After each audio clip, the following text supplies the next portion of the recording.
Halo, aku Sher Josephina Stanislausia dengan nomor induk mahasiswa 2005611. Di sini aku akan menjelaskan tentang teori agenda setting. Sebelumnya, kalian tahu nggak sih pengertian dari teori agenda setting itu apa?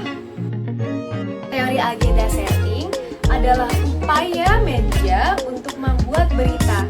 Dan di dalam teori agenda setting ini terdapat adanya strategi dan adanya kerangka. Apa sih fungsinya? Nah, strategi dan kerangka ini nantinya akan dimainkan sehingga memiliki nilai peristiwa yang muncul.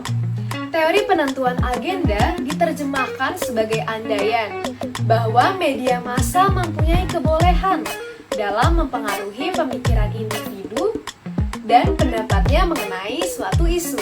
Teori ini juga mengatakan bahwa media merupakan pusat untuk memindahkan dua elemen, yaitu kesadaran dan informasi ke dalam agenda awam. Nah, media juga mempunyai fungsi nih. Apa sih fungsinya? Fungsi yang pertama adalah untuk membangun opini publik. Yang kedua, menggerakkan publik. Dan yang ketiga, mempengaruhi keputusan pemangku kajian. Terdapat dua tokoh. Yang pertama, bernama Donald Leslie Shaw. Beliau lahir tanggal 11 Februari tahun 1930. Tokoh yang kedua bernama Maxwell M. McCombs.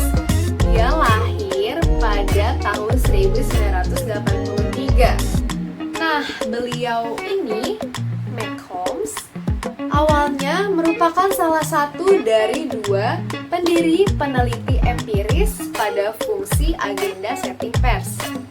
McCombs dan mitra penelitian lamanya, tadi sudah disebutkan Donald L. Shaw, terlebih dahulu dilakukan uji hipotesis bahwa media massa memiliki pengaruh besar di mana isu-isu publik menganggap penting dalam pemilihan Presiden Amerika Serikat tahun 1968.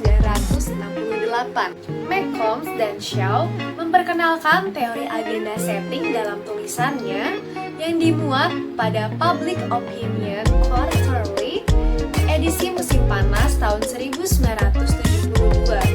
Teori agenda setting dimulai dengan suatu asumsi bahwa media massa menyaring berita, artikel, atau tulisan yang akan disiarkannya.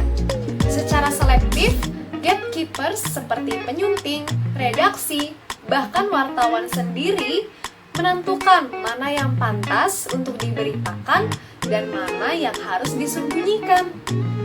Karena pembaca, pemirsa, pendengar memperoleh kebanyakan informasi melalui media massa, maka agenda media tentu berkaitan dengan agenda masyarakat.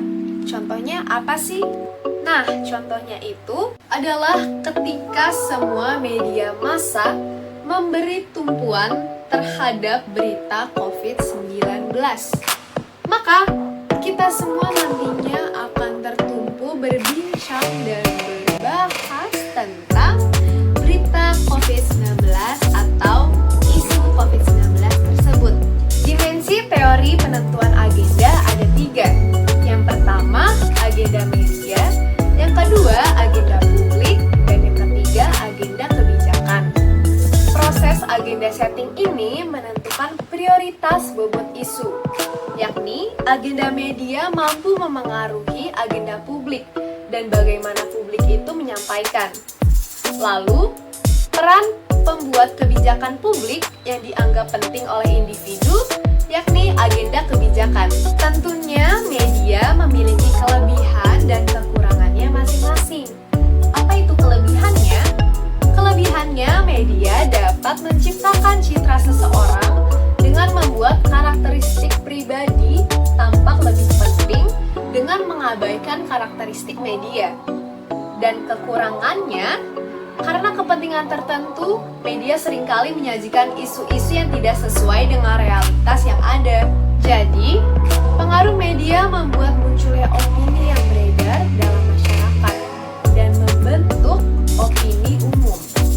Nah,